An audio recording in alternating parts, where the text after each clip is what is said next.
Not somewhere nearby, not even somewhere within our observable universe. That other you would be separated by a distance so staggeringly vast that writing the number would require more digits than there are atoms in the observable cosmos itself. We read talking about something like 10 to the power of 10 to the power of 29 meters, a 1 followed by tens of billions of billions of billions of zeros, and it wouldn't stop at just one alternate you. If certain mathematical frameworks in modern physics are correct, there could be endlessly many. One who never existed at all because humanity never arose. Endless variations, every possibility played out somewhere. It's all real, all forever beyond reach. This idea isn't science fiction. It isn't spirituality dressed up with equations. And it's crucial to say this clearly. It is not proven fact. And the unsettling part is this. They didn't set out to imagine something this extreme. No one sat down and asked, what's the strangest universe we can dream up? How the early universe behaved? How particles follow mathematical rules? How equations actually fit together? And again, the math dragged them toward this conclusion, whether they liked it or not. This is the multiverse hypothesis. It's the idea that reality might be vastly larger than our observable universe. That everything we can see, every galaxy, every star could be just one tiny bubble inside an unimaginably large cosmic structure, perhaps infinite in extent. What matters here isn't whether the multiverse is definitely real. We don't know that. What matters is why serious scientists give it weight, what forms the idea takes, and what it would mean for our understanding of existence if even one version turns out to be correct. So the real question becomes, why would cautious, evidence-driven scientists even entertain something this radical? Physicists are trained to distrust speculation. They don't adopt wild ideas because they're exciting. They adopt them when rejecting those ideas would mean rejecting equations that already work. And that's exactly what happened here. The multiverse wasn't chosen. It kept appearing as an unwanted consequence of otherwise successful theories. Think of it like an investigation. You follow the evidence carefully, step by step, and it keeps pointing toward a conclusion you'd rather avoid. The conclusion causes problems. It complicates everything. But the evidence doesn't adjust itself to your comfort. It goes where it goes. Multiple independent lines of physics led to the same uncomfortable implication. Our universe may not be the only one. The first line comes from cosmology and the early universe. When scientists examine the cosmic microwave background, faint radiation left over from the Big Bang, they see something astonishing. No matter which direction you look, the temperature is almost exactly the same, varying by only a few parts in 100,000. That's strange because opposite regions of the sky are so far apart that they could never have exchanged information since the universe began. Light hasn't had enough time to travel between them. They should look different. But they don't. In 1980, physicist Alan Guth proposed a solution known as cosmic inflation. According to this idea, the universe underwent an extremely brief but violent burst of expansion very early on. A region smaller than an atom expanded to astronomical size in a fraction of a second. Before inflation, everything was close together and could reach the same temperature. Inflation then stretched space, separating those regions across the cosmos. Inflation solved the problem elegantly. Even better, it explained several other observed features of the universe. Over time, it became a central part of modern cosmology. But when physicists explored inflation more deeply, the equations revealed something troubling. In many versions of the theory, inflation doesn't end everywhere at once. Instead, it continues indefinitely in some regions, constantly spawning new pockets of space. Each pocket becomes its own universe. Our observable universe would be just one bubble in an endlessly growing cosmic background. This wasn't added by hand. It wasn't speculation layered on top. It emerged naturally from equations that already worked. The second line of reasoning comes from quantum mechanics. This is the framework that governs atoms and particles, and it has been confirmed experimentally to astonishing precision. Nearly all modern technology relies on it, yet quantum mechanics has always carried a deep conceptual puzzle. Before measurement, particles don't have definite properties. They exist in superpositions, multiple possibilities at once. Only when measured does a particle settle into a single outcome. It raises a profound question. What exactly counts as a measurement? Why should observation play a special role in determining reality? In 1957, Hugh Everett proposed a daring answer. What if the wave function never collapses at all? What if every possible outcome happens but in different branches of reality? When a measurement occurs, the universe splits. One branch contains one result, another branch contains the other. Nothing mysterious happens. The equations are followed exactly as written. Everett wasn't trying to invent parallel worlds. He was trying to remove arbitrary rules from quantum mechanics. The many worlds picture emerged because he took the theory seriously all the way through. Then there's a third puzzle, just as strange. The fundamental constants of nature. The strengths of forces, the masses of particles, the structure of physical law itself, all seem finely balanced. Change them slightly and complex structure stars, chemistry, life disappear. Why do these constants have the values they do? One possible answer is that they vary across different universes. Most universes would be sterile. Only a tiny fraction would support complexity. We find ourselves in one of those simply because we couldn't exist anywhere else. Again, this idea wasn't invented to be dramatic. It emerged as a way to make sense of otherwise baffling facts. None of this proves the multiverse is real, but it explains why it refuses to go away. It keeps resurfacing, independently, from theories that already describe our universe with extraordinary success. And that's why the idea is unsettling. Not because it's fanciful, but because it may be what the equations have been quietly telling us all along. This question about the constants of nature is where the multiverse idea stops, sounding whimsical, and starts sounding unavoidable. Why does the electron have exactly the mass it does? Why is gravity as weak as it is, so weak that electromagnetism overpowers it by a factor of about 10?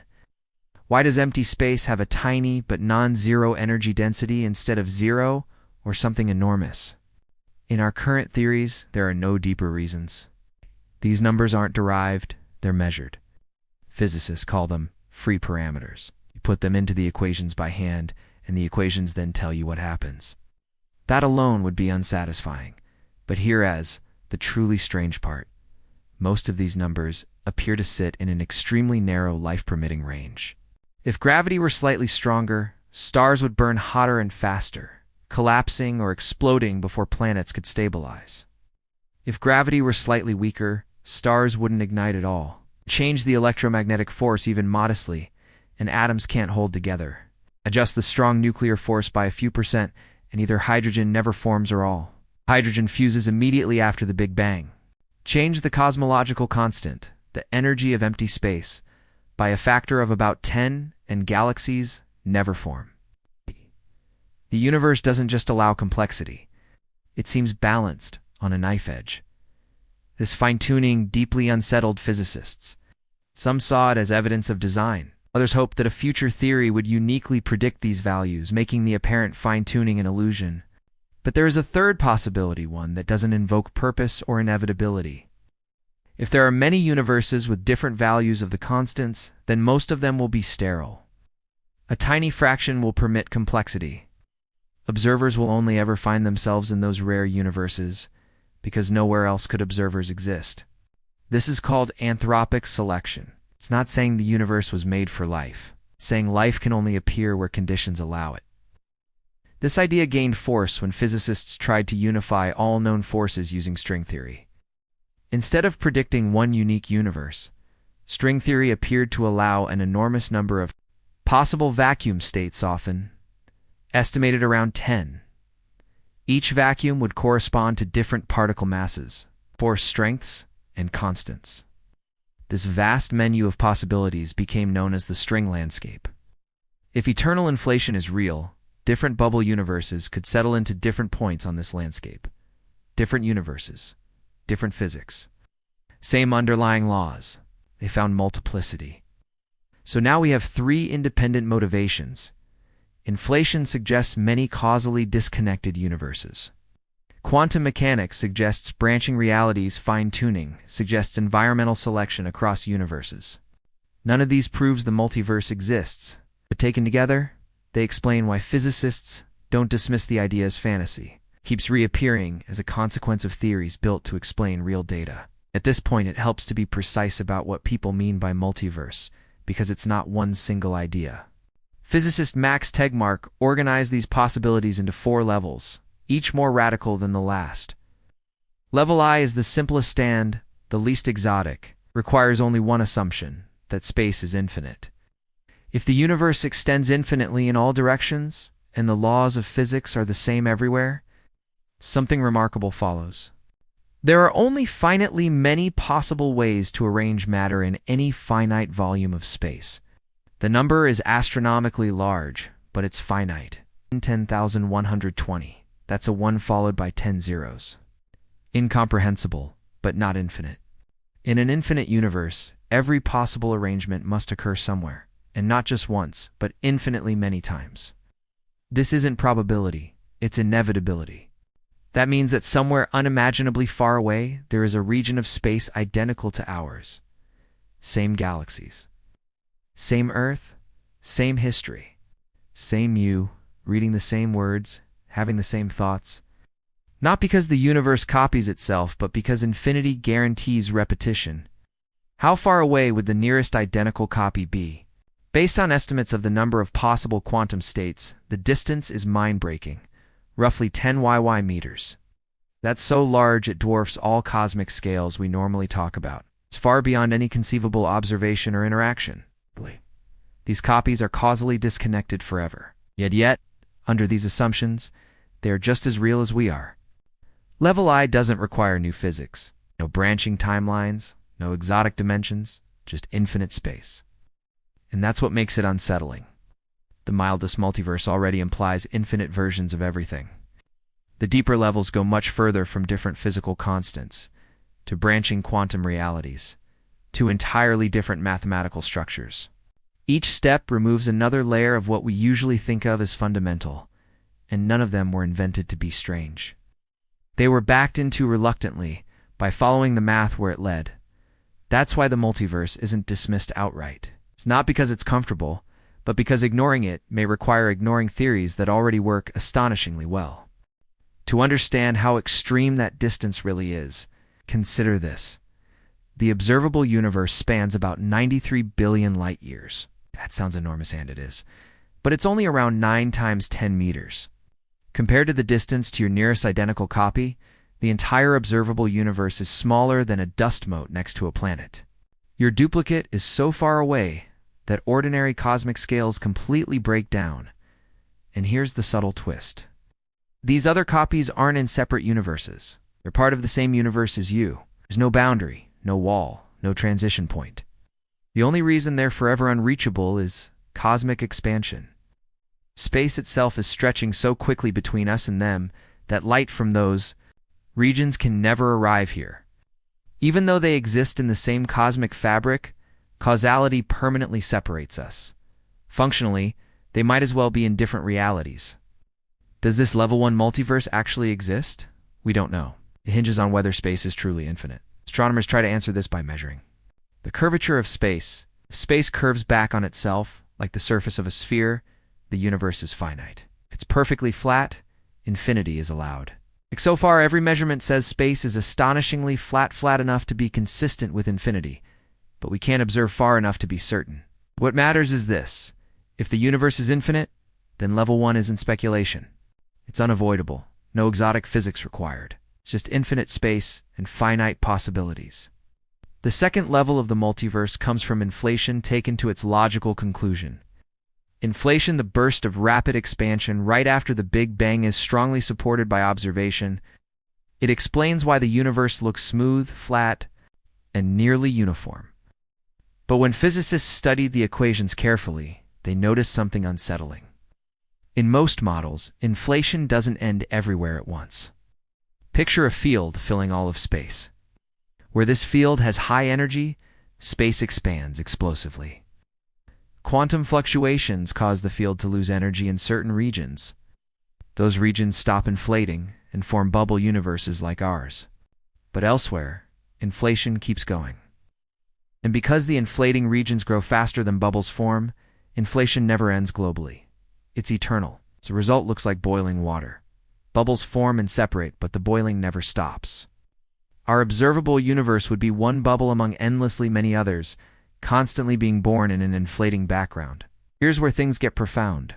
When each bubble forms, the underlying symmetries of physics can break in different ways. Think of liquid water freezing into ice. Before freezing, the water looks the same everywhere. When it solidifies, molecules lock into specific orientations. Different regions can freeze differently. In a similar way, as each bubble universe cools, the fundamental forces and constants may settle into different values.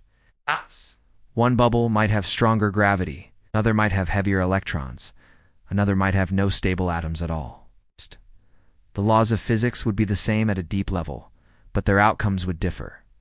Most of these universes would be sterile. No stars, no chemistry, no observers. We find ourselves in a bubble where the numbers work not because it was designed for us, but because only such bubbles can host anyone to notice.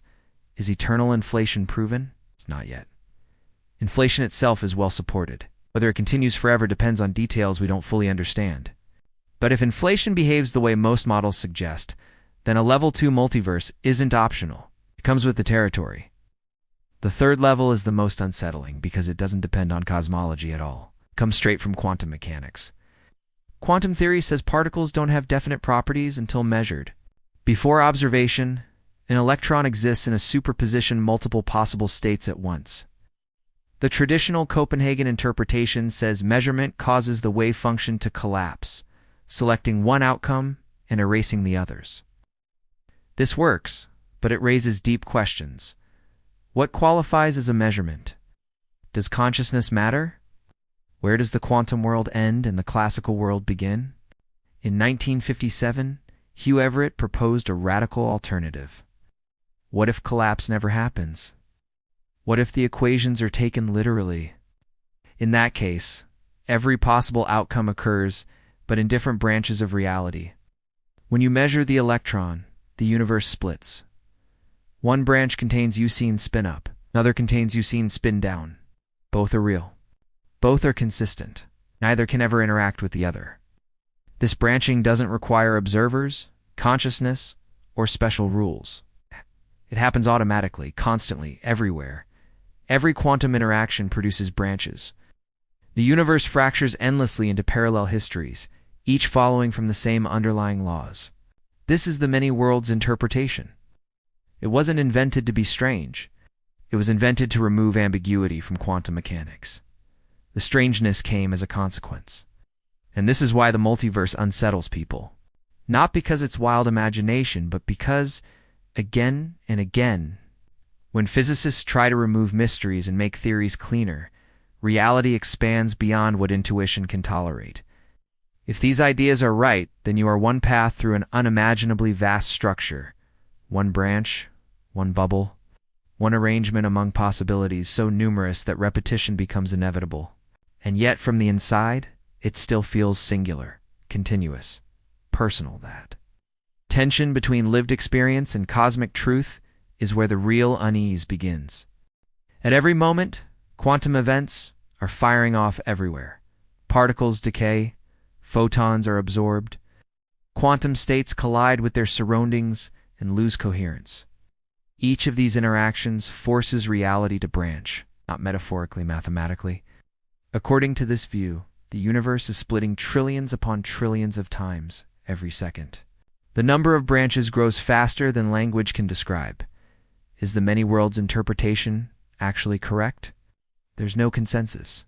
A 2025 Nature survey found that roughly 17 to 20% of physicists favor it, making it one of the most popular interpretations, though still trailing the traditional Copenhagen view. It remains deeply controversial. Some physicists admire its elegance because it doesn't bolt extra rules onto quantum theory. There's no mysterious collapse, no special role for observation. Others see it as wildly extravagant, multiplying entire realities every time a particle interacts with anything at all. But here's the crucial point. Many worlds isn't an optional add-on. It's what you get when you take the Schrödinger equation at face value and apply it universally without carving out exceptions for measurements or observers. The branching isn't assumed. It falls straight out of the mathematics. Max Tegmark pushes this logic even further. His most extreme proposal goes beyond different regions of space, beyond bubble universes, beyond quantum branches. He suggests that every mathematically consistent structure, exist physically. It's not just universes with different constants or histories, but universes built on entirely different kinds of mathematics. The idea begins with a simple observation. Physics doesn't just use math as a convenient language. At every deeper level, reality is math. Particles are equations, forces are symmetries. Space and time themselves can be expressed as mathematical objects. So Tegmark asks a dangerous question. Is mathematics merely something humans invented to describe reality? Or is mathematics what reality fundamentally is? If our universe is literally a mathematical structure, not just described by one, but identical to one, then why should only this structure exist physically? Mathematics doesn't privilege one equation over another. The number 3 isn't more real than the number 7. A universe with 2 spatial dimensions is just as mathematically valid as one with 3. So why should only one set of equations get to exist, while all others remain abstract? Tegmark's answer is radical. They don't. All mathematical structures exist. Every consistent system corresponds to a real universe. Ours is just one among an infinite ensemble. In this picture, there are universes where time has multiple dimensions.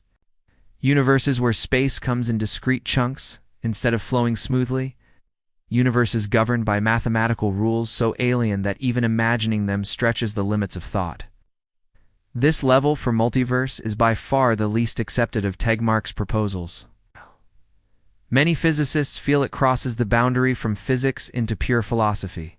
Still, even critics admit it forces us to confront uncomfortable questions about why mathematics describes reality so unreasonably well. To understand why these ideas keep resurfacing, we need to confront the concept sitting underneath level 1 and parts of level 2, infinity. Most people think infinity just means really big or never-ending, but true infinity behaves in ways that shatter everyday intuition. Here's a classic example. There are infinitely many positive integers, 1, 2, 3, and so on forever. There are also infinitely many even numbers, 2, 4, 6, and so on forever. Which set is larger? Instinct says the integers should be bigger because they include both odds and evens. But mathematically, the 2 sets are the same size. You can pair every integer with exactly one even number and never run out of matches. An infinite set can be the same size as a proper subset of itself. That alone already breaks the rules your brain relies on. Now apply this to cosmology. If space is infinite, then there are infinitely many regions the size of the observable universe. What cosmologists call Hubble volumes. Inside each Hubble volume, the number of particles is enormous, but finite, roughly 10. If you account for all possible quantum states of those particles, the number of distinct configurations inside one Hubble volume is mind-destroyingly large, on the order of 1010. That number is so absurdly huge that if you tried to cycle through each configuration one by one, changing states every Planck time, the smallest meaningful tick of time, would take incomparably longer than the age of the universe, longer than the lifetime of all stars, longer than almost anything we can meaningfully talk about. But crucially, it's still finite, and infinity doesn't care how large a finite number is. If there are infinitely many Hubble volumes and only a finite number of possible configurations, then repetition isn't a possibility, it's a necessity. Every configuration must recur. It must recur infinitely many times. This is why, in an infinite universe, exact duplicates of you are mathematically unavoidable. Not because you're special, not because of destiny, but because infinity combined with finite combinatorics leaves no other option. Think of it this way. Imagine a bag containing 100 differently colored balls. You draw one, record the color, put it back, and draw again. After 1,000 draws, you'll almost certainly see repeats. After 1,000,000 draws, repetition is guaranteed. Now replace 1,000,000 with infinity. At that point, repetition doesn't just happen. It dominates reality. If you repeat a process without limit, every possible outcome eventually appears again and again. Colors return. Patterns re-emerge. The same principle applies to matter itself. Within any fixed region of space, the ways particles can be arranged are vast, but not endless. If reality samples those arrangements infinitely often, repetition is unavoidable. In a universe with no edge, nature keeps drawing from a finite deck forever. From that logic, duplication is not a possibility, but a certainty if space truly stretches without bound. We don't yet know whether the cosmos is infinite, but if it is, identical regions must exist, written into the mathematics. Quantum mechanics adds another layer. Even within a single Hubble volume, particles don't occupy definite states until interaction forces a choice. Quantum possibilities vastly outnumber classical ones, yet they too remain finite. And infinity still overwhelms every finite count, no matter how large. This is where infinity stops being a statement about size and becomes something far stranger. It implies that under certain mathematical rules, repetition, including exact copies of conscious beings, cannot be avoided. If any version of the multiverse is real, the consequences are not merely abstract. They cut directly into questions of selfhood, awareness, and what it means to exist at all. In a level 1 infinite cosmos, there are endlessly many versions of you. Not rough echoes, not near matches, exact replicas, down to every atom, every quantum state, every memory, every thought unfolding in your mind at this instant. This raises an unsettling question. Are they you?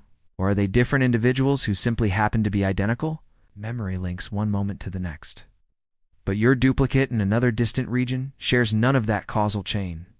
Their memories mirror yours, yet the experiences that produced them were never shared. The records match, but the histories do not. Philosophers have wrestled with identity for centuries. The multiverse sharpens the blade. Did they become different, or were they always separate despite the temporary overlap? There is no agreed answer. Everything depends on what you believe identity truly rests on. In the many worlds picture, the puzzle deepens further. Every quantum interaction creates divergence. Your body contains roughly 10 to the 28 atoms, each participating in constant quantum events. Right now, branching is happening in your brain. The result is not a single future self, but a vast tree of futures, all equally real, splitting again and again as outcomes unfold. Most branches differ only slightly. A few drift far apart when rare quantum events cascade into macroscopic change. So which future version of you is the real one? From this, some have drawn the idea of quantum immortality. Imagine a moment where survival hinges on quantum chance. In most branches, you die. In a tiny fraction, you live. From the outside, death is nearly certain. But subjectively, consciousness can only continue along surviving branches. You never experience the endings only, the improbable continuations. Survival would feel miraculous again and again, because the branches where you fail contain no one left to notice, making continued survival meaningless from any rational standpoint. Still, it reveals how strange the implications become once quantum branching is taken seriously. And then there is a darker consequence. In a universe that is both eternal and infinite, random fluctuations must eventually assemble any physically allowed structure, not through history or evolution, but by chance alone. That includes a functioning human brain, complete with memories, thoughts, and a sense of self, flickering briefly into existence before dissolving. These hypothetical observers are called Boltzmann brains. The problem they introduce is severe. Building a universe like ours requires an extraordinary chain of low-probability events unfolding over billions of years. Creating a single conscious brain requires far less structure. In infinite time, the simpler fluctuation wins by sheer numbers. If such brains dominate, then statistically you should expect to be one holding memories of a past that never occurred. Cosmos strongly suggests otherwise, which means any theory predicting overwhelming numbers of Boltzmann brains is likely wrong. This is the quiet verdict physics delivers. Infinity does not just expand reality, it threatens to dissolve meaning unless carefully constrained. And once again, the equations do not ask what we are comfortable believing. They simply point where they point. Bringing a single thinking mind into existence by chance requires only one staggeringly unlikely fluctuation. Creating an entire coherent universe demands far more. For that reason, blind randomness favors isolated minds over fully evolved worlds. In some eternal multiverse models, this leads to a disturbing imbalance. Far more Boltzmann brains than naturally evolved observers. And if that were true, logic would corner you into an impossible conclusion: you should expect to be one of them. Your memories of childhood, of learning, of a life unfolding over years could be illusions. Imprinted echoes inside a brain that assembled moments ago out of chaos and will vanish just as quickly. The thought feels wrong at a deep level. You have every intuitive reason to believe you are real, continuous, grounded in history, not a flicker born of chance. That intuition matters. The very fact that we do not experience ourselves as Boltzmann brains is taken seriously by physicists. It acts like a warning light. Any cosmological theory that predicts such observers dominating reality is likely flawed or incomplete. This isn't brushed. Aside, it's treated as a constraint. Various fixes have been proposed, but none has yet resolved the tension cleanly. Infinity brings another challenge. In an endless multiverse, everything that can occur does so endlessly. This breaks our usual understanding of probability. With a coin, probability is simple. Heads or tails each half the time. But in an infinite cosmos, there are infinitely many heads and infinitely many tails. Comparing infinities is not straightforward. To make predictions, you need a way to measure one infinity against another. But there is no single natural way to do this. Different mathematical measures give different answers, and physics offers no clear rule for which one reality prefers. This is the measure problem, and it strikes at the heart of eternal inflation and other infinite universe models. Until it's resolved, predictions remain slippery, dependent on assumptions we cannot yet justify. Researchers have suggested many approaches: weight by volume, weight by observers, weight by quantum amplitudes. Each reshapes the conclusions, and none can yet be confirmed by observation. The uncertainty remains. This leads to the deepest question of all. If other universes exist, how could we ever know? Science lives and dies by testability. Yet other universes, by their nature, seem sealed beyond contact. This is why the multiverse sits uneasily at the edge of science and philosophy. Still, there are faint threads we can tug. For an infinite universe of the simplest kind, we can measure the geometry of space. If space curves back on itself, it's finite. If it's flat or saddle-shaped, infinity remains possible. Current measurements of the cosmic microwave background show space is remarkably flat. That doesn't prove infinity, but it leaves the door open. For bubble universes born from inflation, there is an even slimmer hope. If our bubble collided with another in the distant past, the impact might have left a scar in the afterglow of the Big Bang, a circular imprint, like the mark where two soap bubbles once touched. Scientists have searched for such signatures. None have been confirmed, but the search continues as tools and techniques improve. A clear detection would be transformative. There is also an indirect test through fine-tuning. If a multiverse explains why physical constants permit life, then we shouldn't expect a universe that is extravagantly hospitable, the one that is barely sufficient, balanced on a knife's edge, not chosen because it is special, but because only in such narrow conditions can observers awaken at all. And that idea, settling, humbling, almost prophetic, sits at the core of the mystery. We can measure the fundamental constants with extraordinary precision and ask whether they fall where multiverse reasoning says they should.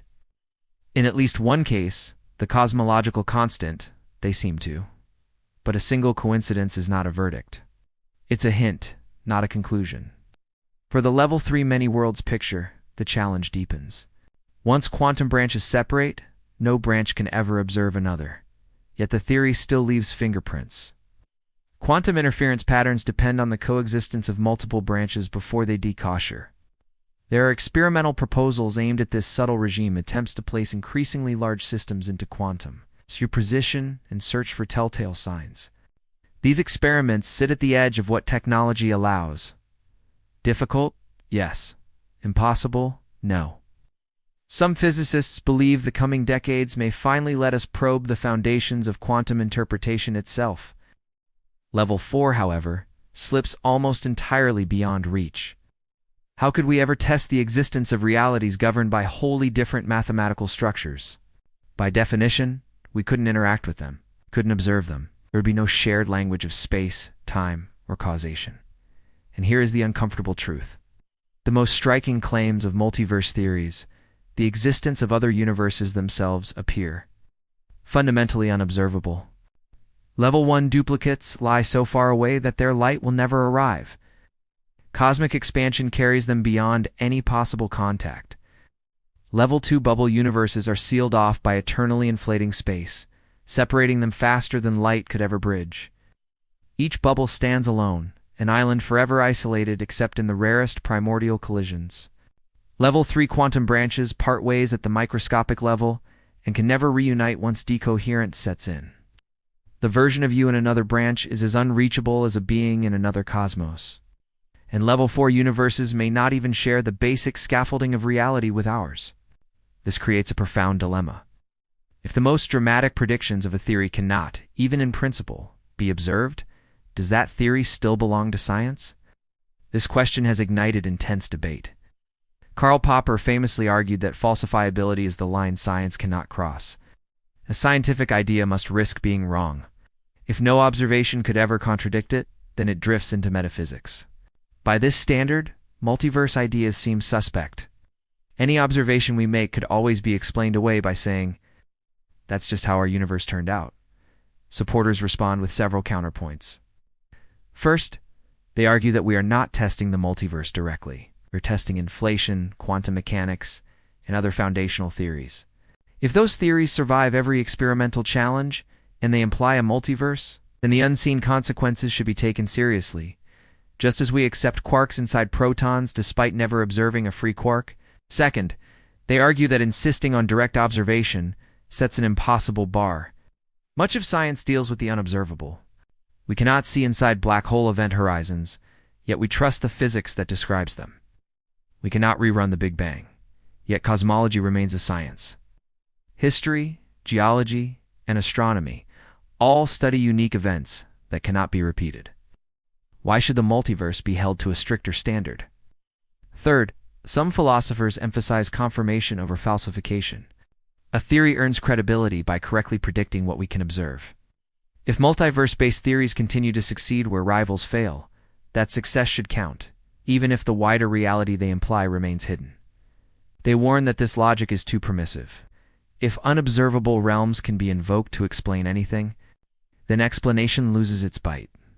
The multiverse risks becoming a story that can never be wrong, a flexible narrative that absorbs every outcome without resistance. Honesty demands restraint. The multiverse is not established fact like atoms, DNA, or cosmic expansion. It is speculative born from powerful theories that work remarkably well, yet extending them into territories we cannot directly verify.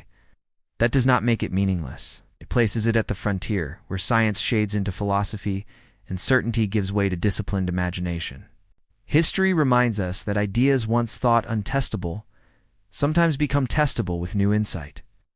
Continental drift was doubted until seafloor spreading revealed its proof. Other ideas once compelling quietly vanished when better explanations arrived. We do not yet know which fate awaits the multiverse. New observations may hint at it. New mathematics may demand it, or a deeper theory may render it unnecessary. For now, the only honest answer is simple.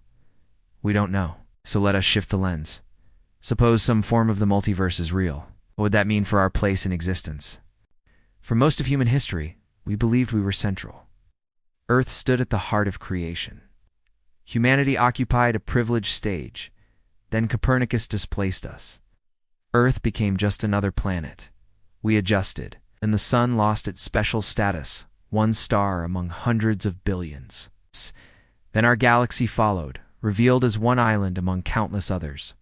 Each step stripped away another layer of cosmic importance. This pattern the Copernican principle keeps repeating. We are not central. We are not unique. We are not cosmically favored. And the multiverse, if real, would be the final and most unsettling echo of that truth. We are warned not to assume we stand at the center of anything. Our position in the cosmos is not privileged, and the laws we observe are not tailored for us. Physics, as we understand it, should describe what is typical, not what is exceptional. The multiverse takes this principle to its furthest edge. Not only would our place in the universe be ordinary, our entire universe might be one fragile bubble among endlessly many, one branch among uncountable divergences, one outcome chosen from an immeasurable sea of possibilities. In that view, our cosmic importance shrinks even further. We become not just small within a universe, but vanishingly small within a far greater totality. For some, this idea feels bleak. If we are that insignificant, does anything we do truly matter? But there is another way to see it. If the multiverse is real, then existence is far richer than we ever suspected. Reality would not be confined to what we can observe or touch. It would extend far beyond our horizon, unreachable yet real. And still nothing essential changes where we stand. We live in this universe. We move along this timeline. We inhabit this quantum path. Whatever else may exist, this is the reality we experience. Your choices still shape your life. Your actions still ripple through the world you inhabit. The presence of other universes does not drain meaning from this one, any more than distant galaxies diminish the importance of Earth. You still live a single life. What happens to you still matters deeply, because you are here. In fact, the multiverse may make existence feel more precious, not less. Out of all conceivable realities, we find ourselves in one where stars ignite, chemistry unfolds, planets form, consciousness awakens, and life can ask questions about itself. That alone is extraordinary. Whether this universe is unique or one among many does not lessen its value to those who live within it. There is also a quiet philosophical shift hidden here. The multiverse offers a natural explanation for the apparent fine-tuning of the cosmos without invoking intention or design. The constants of nature are not set because they were meant to be. They vary, and observers inevitably arise only in regions where those values permit observers to exist. It is selection, not purpose. This answers a physical puzzle, not a question of meaning. You can accept the multiverse and still live a meaningful life. You can reject it and remain a naturalist. The multiverse speaks to cosmology, not to values, yet it does alter how we see ourselves. We are not the point of reality. We are witnesses within a particular corner of something that may be unimaginably vast. There is humility in that realization, a sacred restraint. It reminds us not to assume final answers, not to mistake familiarity for truth. Again and again, the universe has revealed itself to be stranger than our instincts predicted. If real, the multiverse would simply continue that long pattern, another unveiling showing that existence is larger, deeper, and more mysterious than our ancestors ever dreamed. So where does the work actually stand? What are scientists doing right now? There are no machines scanning the void for parallel worlds. The effort is quieter, more patient. Physicists studying inflation are refining models, asking which versions inevitably lead to eternal expansion and which do not. They calculate how bubble universes might form and struggle with the measure problem, how to assign probabilities in an infinite reality. Teams at places like Stanford, MIT, and Cambridge simulate early universe scenarios, testing whether endless inflation follows naturally from known fields or requires special assumptions. In quantum physics, researchers push the boundary between the microscopic and the macroscopic. They create superpositions involving ever larger systems, probing where quantum behavior gives way to classical appearance. Molecules made of thousands of atoms have already been placed into quantum states. Experiments now aim at tiny mirrors and mechanical devices. Each step reveals more about how reality chooses what we perceive as solid and definite. Some proposed experiments could, in principle, distinguish branching worlds from collapse-based theories, not easily, but possibly with future technology. Meanwhile, string theorists explore the vast landscape of possible solutions, searching for constraints that might narrow the options. Swampland ideas attempt to rule out entire classes of mathematically consistent but physically impossible universes. Others uncover deep links between physics and pure mathematics connections, valuable even if string theory itself proves incomplete. Cosmologists analyze ever more precise data, hunting for subtle traces of the universe's earliest moments. They measure constants, with increasing accuracy, testing whether anthropic patterns truly hold. Future gravitational wave observatories may offer new windows into primordial physics. Alongside them, philosophers work in parallel, wrestling with the foundations. What does probability mean when all outcomes occur? What does it mean to test a theory whose grandest predictions lie beyond observation? When is anthropic reasoning legitimate? What becomes of identity in a branching reality? These are not idle musings. They are disciplined inquiries, guided by logic, mathematics, and clarity. Together, this work forms a quiet pursuit, not of spectacle, but of understanding, whether the multiverse is ultimately real or not. The search itself reflects something enduring, the refusal to assume that reality ends where our intuition does. All of this counts as real scientific labor, even if it never delivers a clean verdict on whether the multiverse exists. And this point matters more than it might seem at first. Even if the multiverse idea ultimately turns out to be wrong, the work done in pursuing it is not lost. Improving our understanding of inflation deepens our knowledge of the early universe. Whether or not inflation is eternal, wrestling with the foundations of quantum mechanics is worthwhile, no matter which interpretation survives. Mathematical structures uncovered through string theory often find unexpected applications elsewhere in physics. This is how science usually progresses. Researchers chase a bold idea, develop new tools, new concepts, new methods along the way. Even if the original target disappears, the tools remain. The multiverse could end up being one of those ideas, false, yet extraordinarily productive, or it could turn out to be broadly correct. Right now, the honest position is simple: we don't know. With that in mind, it's time to move past philosophy and look more closely at the physics itself.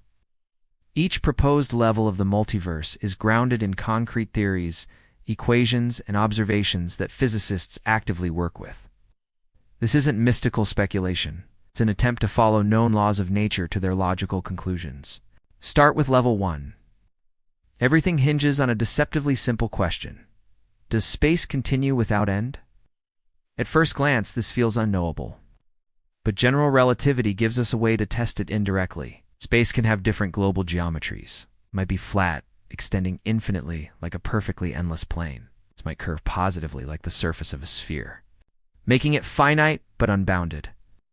Or it could curve negatively like a saddle, which also allows infinite extent. According to Einstein's theory, the overall curvature of space depends on how much matter and energy it contains. There is a critical density that separates these possibilities. Above it, space closes in on itself. Below it, space opens outward. Exactly at it, space is flat.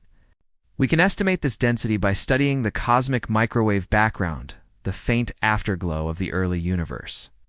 The angular size of temperature variations in that radiation acts like a ruler for cosmic geometry. Its satellites such as WMAP and Planck have measured these patterns with remarkable precision. Their conclusion is striking. Space appears flat to within about 0.5% uncertainty. That result doesn't prove space is infinite, but it's fully compatible with that idea. Space could still curve very slightly on scales far beyond what we can currently observe. What matters is that inflation naturally predicts this near-perfect flatness. Just as inflating a balloon smooths out small wrinkles, cosmic inflation stretches away any initial curvature. So the observed flatness supports inflation, and inflation strongly suggests a universe that is either infinite or unimaginably vast. If space truly extends forever and the laws of physics are uniform throughout, then level 1 follows inevitably. There are only finitely many ways matter can arrange itself within a fixed region. In an infinite expanse, those arrangements must repeat. Mathematics leaves no escape. Level 2 emerges when inflation is treated seriously as a quantum field theory. Inflation is driven by a field often called the inflaton that fills space with energy. When this field sits at high energy, it produces a kind of negative pressure that forces space to expand at an exponential rate. When the field drops to a lower energy state, inflation ends. But quantum mechanics guarantees that fields fluctuate. Most of the time, these fluctuations cancel out. Occasionally, though, a fluctuation pushes the inflaton field in a localized region down into a lower energy state. When that happens, inflation ends there, forming a bubble universe. Inside the bubble, expansion slows, and a universe like ours can develop. Crucially, while a bubble forms, the surrounding space continues inflating. And inflation is so violent that the total volume of inflating space grows faster than bubbles can consume it. A useful analogy is Swiss cheese that's expanding faster than holes are being drilled. New holes constantly appear, but the cheese still grows overall. In the same way, once inflation starts, it never fully stops. It keeps generating new bubble universes endlessly. Our observable cosmos would be the interior of one such bubble. There would be countless others, forever beyond causal contact. And quantum field theory adds one more twist. The inflatened field may have many possible low-energy states, like a landscape with many valleys. Different bubbles can settle into different valleys, each with its own physical constants, particle types, and laws. This is not fantasy layered on top of physics. It is what known theories suggest when followed without arbitrary cutoff. Whether nature actually works this way is still unknown, but the logic itself is rigorous. And if you follow it far enough, the consequences are as unsettling as they are vast.